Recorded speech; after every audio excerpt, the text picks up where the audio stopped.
Hello, this is Kalkadan Lagessa. I am recording a reaction video to Alex Hormozi's channel. Apologies if I pronounced that wrong. This is entirely an experiment on my part. It's a Monday evening. I've been working all day. My period is coming, feeling pretty tired. But I recently watched this video, which is Reprogram Your Mind to Be Rich in 22 minutes. And I really noticed that so many of the suggestions being recommended were just so impractical for anyone from a marginalized background. And it really reminded me of so much content that is aimed at entrepreneurial people who are trying to improve their lives, but the kind of substance doesn't hit home to people, like me, you are from a working class background, or you're marginalized, or you have you're not neurotypical, right? There are ways to provide business education that is more inclusive. And I thought, rather than just like muttering to myself at home, why don't I just do a reaction video? So this is an experiment. To be honest, I don't even know if I'm recording now. I think I am. This is an experiment, sorting out my lights as I go along. As I said, feeling a little bit like rough because of my stomach, but I'm totally going to do my best. So I'm using a software called StreamYard. This is also new to me. So I don't know how to get rid of the stuff on the side, so it's just going to be like this. So yeah, let's watch some of this video and then we will get started. So first of all, Alex seems really sound, like obviously very successful, really capable. But yeah, I think if you're watching his videos and you aren't a well-resourced person, and that could mean in terms of time, in terms of financial stability, in terms of the surrounding financial stability of your family, I think it would be hard to watch. So yeah, let's get into it. Right. The 28 ways to stay poor. And the reason I'm framing it that way is because Charlie Munger, my personal hero, had a seminal talk that he gave multiple times on how to live a miserable life. And the reason he gives it that way is that he believes in a process called inversion thinking, which is where you solve problems in reverse. So, for example, So inversion thinking sounds like a really interesting approach. Like no problem with this so far. I think sometimes it's hard to see things really clearly when you look at them straight up, and framing them in a slightly different way gives you clarity. So overall, I think that's interesting. if you want to have a good marriage, rather than asking the question, how do I have a good marriage? You ask the question, how would it destroy my marriage? And then you list out all the ways to destroy your marriage, and then you do the exact opposite of that. And what's interesting is that our brains are much better at finding problems than they are at finding solutions. And so what we do is we harness this innate ability that we have to find the problems, and then after finding every possible problem we can imagine, every threat imaginable, which evolutionarily we were designed to look for, then flip that in reverse to find our solutions. Just as an aside, I use this process sometimes to manage my anxiety. So if you're somebody who has a lot of anxiety, it can be really helpful to, rather than just like feeling anxious and feeling the sensation, to really investigate in your mind like what's causing that anxiety. So if it's social anxiety, maybe it's, am I going to be welcome in this space? Is my outfit going to be correct? Will I arrive at time? How will I look? And just defining the things that make you afraid, and then also explaining to yourself why they make you afraid, can be really helpful in framing like what you actually need to do to manage them. So so he's just basically explaining the point of the video. So let's move on to some of the points that he's making. So let's start here. So the first one, this is one of the best ways to stay poor. And as a result, by the way, side note, this entire little mini thread here got over 5,000 shares on my Twitter. And so that is why I decided to make this video, because it seemed like a lot of you guys like that. Okay. So the first and best way to stay poor is to start tomorrow. So whatever it is that you want to do, whether it's losing weight, saving money, starting that business, whatever it is to start tomorrow. All right. So obviously that's somewhat sound. You're never going to move forward if you don't start. So, the best time to start is now. Tomorrow never comes, right? So yeah, I think this is pretty standard, whatever your background. However, our ability to actually start varies, right? And I think that's the important thing for us to realize. Let's go on to this one. This is a big one. Pick a spouse who will make you feel guilty for working. All right. So you have your dream.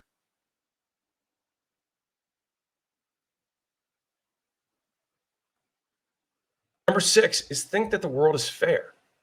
So a lot of us especially me earlier on, like I would complain. I'd be like, that's not fair. This is fair. It shouldn't be this way, blah, blah, blah, blah, blah. And the thing is that all that complaining that I did nothing at all whatsoever, did nothing. And so the thing is there's no activity that comes from blaming your circumstances, which just so happens to be the 7th one of how to say.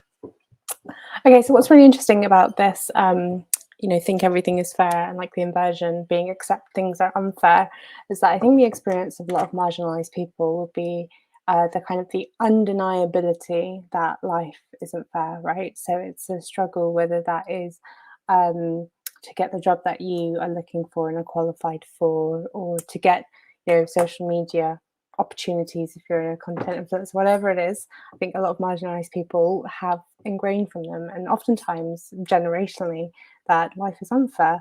But this mentality, so from the starting point, I think for a marginalized person hearing that, they're not going to hear accept that life's unfair, that's an asset in order to be successful in business.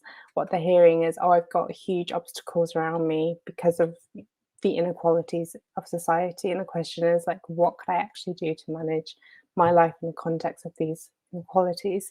So my suggestion to marginalized entrepreneurs is to first and foremost, like without denying the inequalities of the world around you, to actually find peace and find a way in which you can trust that the world around you can act towards your interest. I think one of the biggest challenges when you've learned so frequently that life's unfair is not letting that influence how you navigate the world in a negative way. So not in a, oh, life's unfair, I'll keep a positive mindset even when negative things happen way, but life's unfair, I'm going to be quite stuck no matter what I do. Where can I find the motivation to do it? I think it's really important for you to be really cautious to separate the world's treatment of you to your treatment of yourself, so that you can create this healthy space in your mind where you can withstand rejection or inequality or upset, and continue with an optimistic view of the future. And that would be how I would invert this suggestion to reprogram your mind if you're watching this from the perspective of a marginalized person. Is blame your circumstances and complain. All right, complaining. So this is great. This is the whole entrepreneurship is about pulling yourself up from your bootstrap. We all have like the starting points from which we're all at is natural, and he just said things are unfair, but like the assumption around this, you shouldn't blame your circumstances, is that ultimately things are fair at some kind of meritocratic level. It's okay to just get going, get started.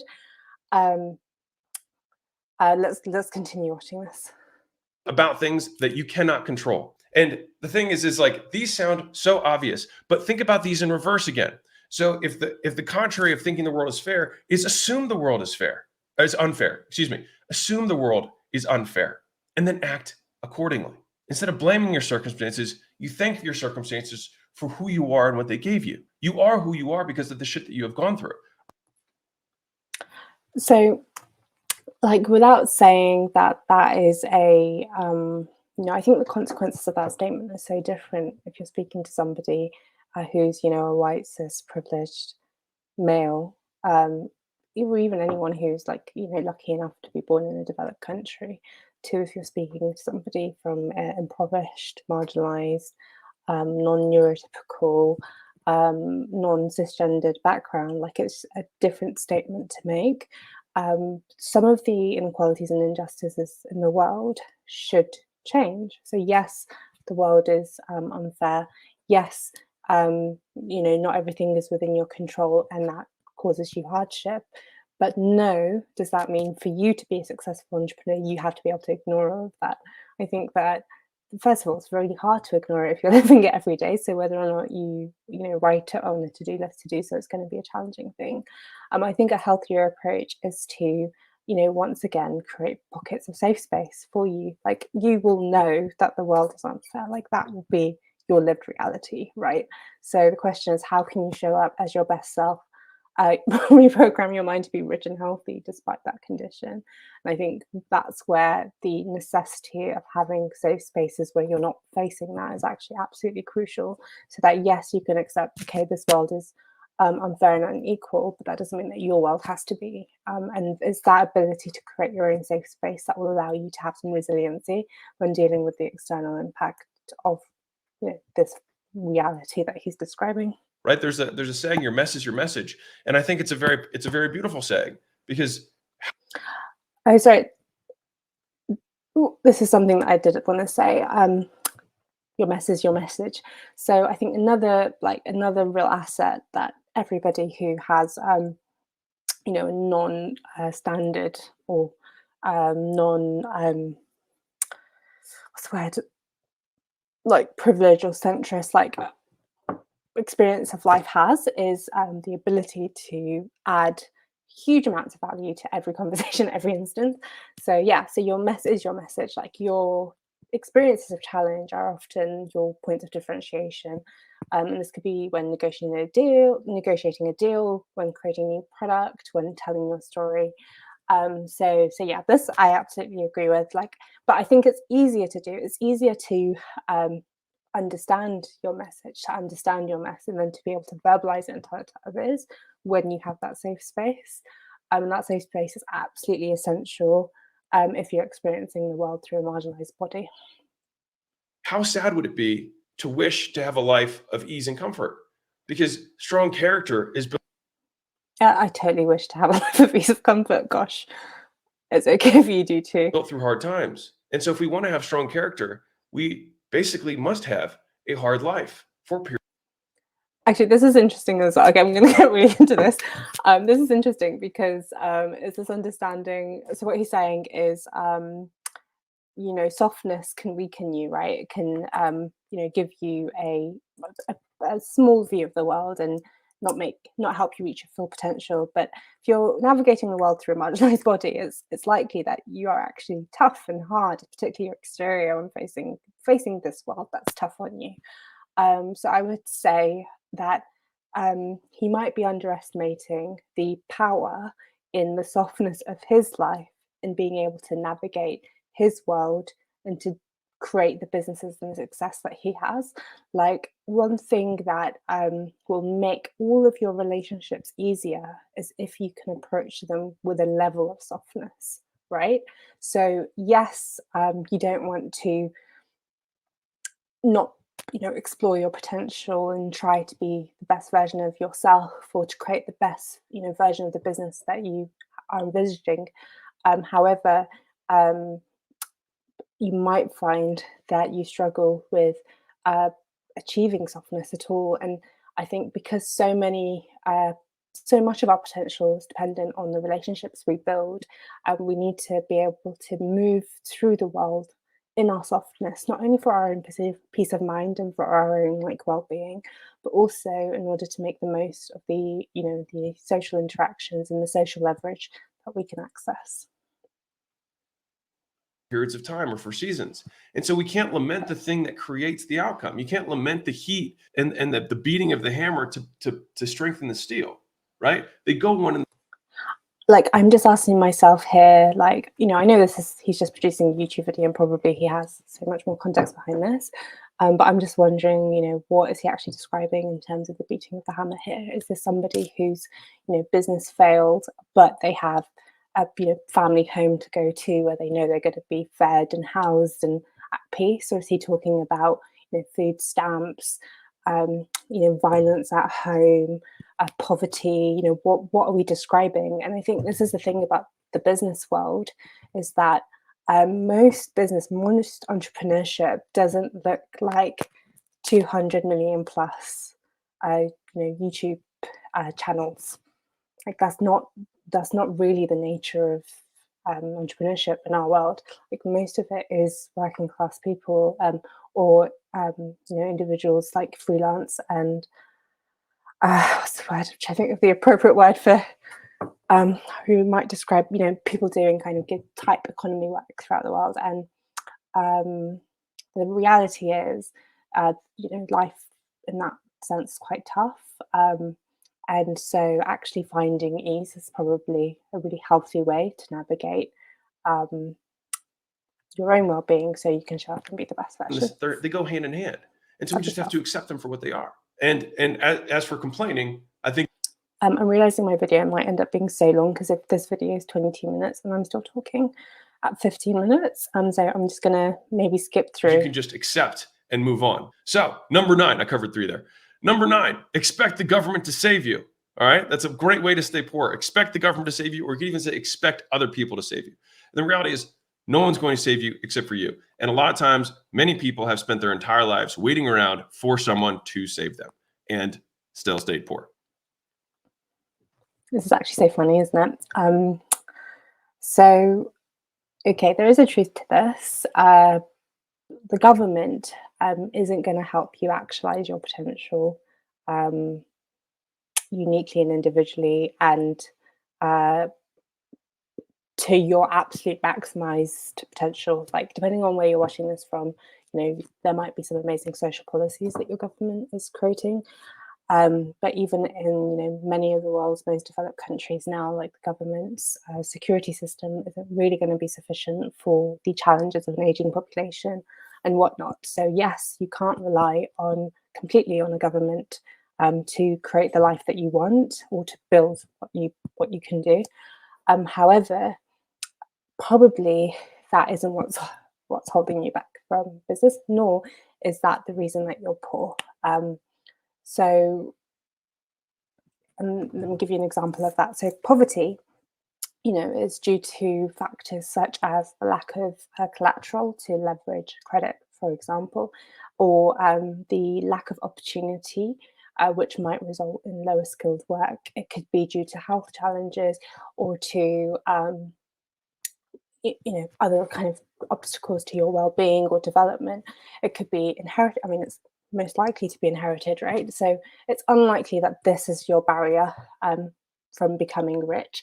And another thing is to really understand that in many ways the government does help the wealthy to become more wealthy.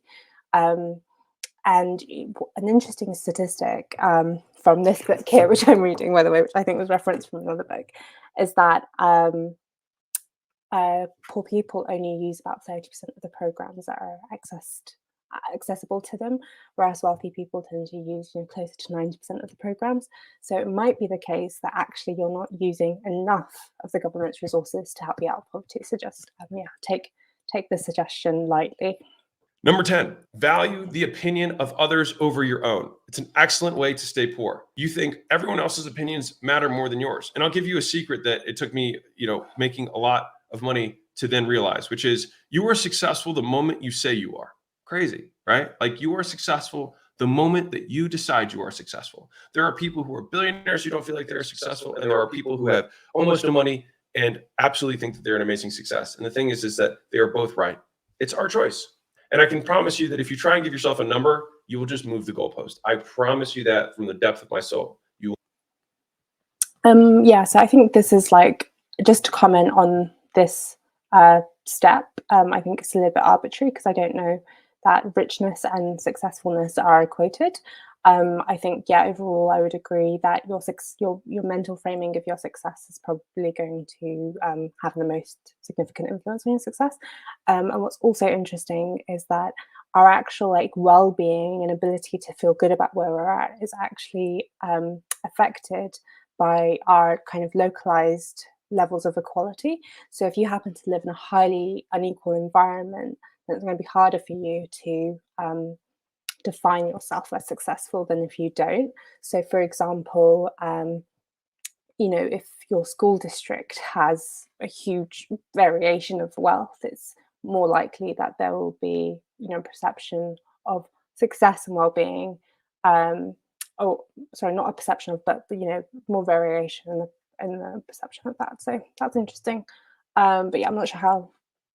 I don't think success and riches are necessarily equatable. We'll I move the guess. number and make something else the new goal. And once I am rich, then whatever. But it's a when. Okay, just gonna move forward. Avoid discomfort. All right. A lot of us, we have new things. You have to take risks. You have to learn things, and it's uncomfortable because you will suck, right? Of course you will suck. It's normal to suck. But people avoid discomfort because they don't want to go through that. And it's so silly. The discomfort that they're feeling is the judgment they impose upon themselves about not being good at something they've never done before.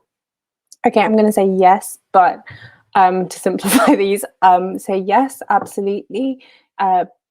Developing anything, creating anything is going to require you to go outside of your comfort zone. However, in order to be able to do that consistently, you have to make sure that you've nurtured areas of your comfort zone. So maybe I'm going over this like point too much, but having a secure space, whether that's friends you can speak openly to, or a home that's warm and pleasant to be in, that's going to actually help you become uncomfortable. So I think a lot of people treat like pushing their boundaries and being uncomfortable as the extremity, but like everything, things are easier to do consistently when they're stacked upon other habits, or when they have when you're approaching them like what's the word, like in steps, I guess. And another thing to think about with this is that you don't have to do everything at once. So, for example, if one of your objectives is to launch a consumer drink, a new sports drink, you might want to begin by experimenting with seeing if you can vend other brands, for example, or maybe your first foray into this discomfort is going out and asking feedback on your idea. But yeah, just give yourself the space to build up upon the challenges that you present to yourself. Not as an excuse not to fulfill your own potential, but just simply to say, not doing everything all at once, and not like being super uncomfortable all the time isn't going to be the factor that determines whether or not you are rich. How insane is that? Very. And that's why humans are also. I'd also argue that he's probably really often living within his like comfort sphere. Like, if you're the only person of color in the room, if you're the only woman in the room, if you're the only person with a disability in a room, that doesn't necessarily like make space for that disability. That discomfort is going to be different, and being aware of those things and finding a way to accept them in your brain and potentially change them in the circumstance is going to be a real asset to you. Also kind of insane when you think about the things that we do and the things that we think. And so great way to stay poor is to avoid discomfort of all kinds. You also guarantee the number one discomfort, which is that you don't accomplish what you want in your life. 12, how to stay poor. Tolerate. Also, another really interesting, just before moving on to tolerate mediocrity, another really interesting aspect of being poor is how it affects your ability to like discern decision making. So if you're starting this process of building up wealth, but you're actually starting it from a place of poverty, it's possible that your ability to withstand challenge is limited, and that's because of the brain capacity it actually requires to experience poverty, right? So for that reason, if none others, like it makes sense to grade your objectives in a way that helps alleviate poverty in manageable steps as you build up your riches and your wealth. Mediocrity from yourself and others. All right. So as you start to grow, if you're growing, a small business, or even in the workplace, if you tolerate mediocrity from others, you will beget more mediocrity, and people over time. Sorry, my partner said I'm recording a video, so you're going to have to be quiet.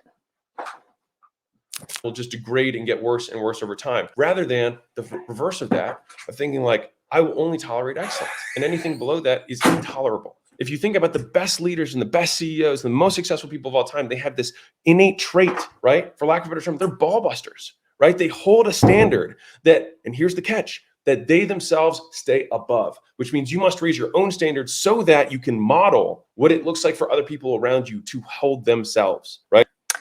Yeah, I've got a few different thoughts on this. I don't fundamentally disagree with what Alex is saying. I think pursuing excellence is a fantastic thing. It's a gift for yourself, but only if you can have the kind of the mental space to realize that it's excellent within this very, you know, closed part of your identity.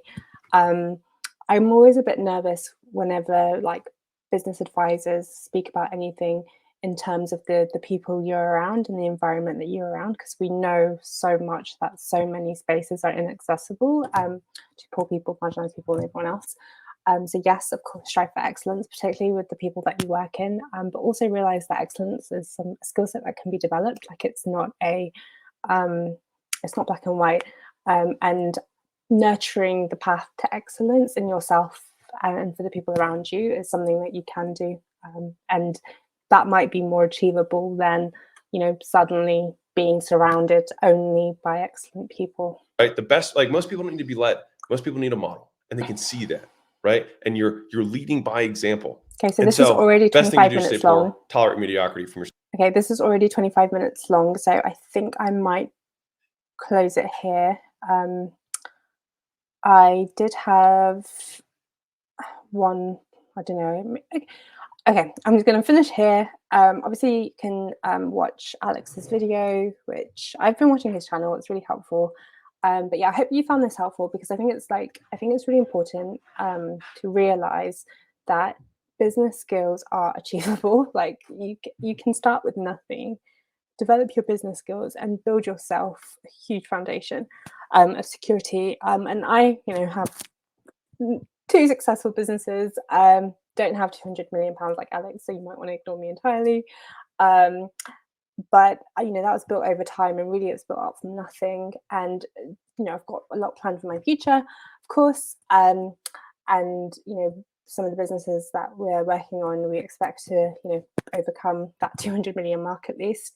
But the process of building them has always been hugely challenging, particularly mentally challenging and emotionally challenging, rather than materially challenging. Because you know, I, like many Black women, have had to be excellent in so many of the spaces I've navigated. So the challenge has always been internal. So I think it's really important when we seek out business advice that we think about it in the context of our lives and not just take it for granted. So yeah, that's this video. Let me know what you think. If you liked it, I might do it again. Bye.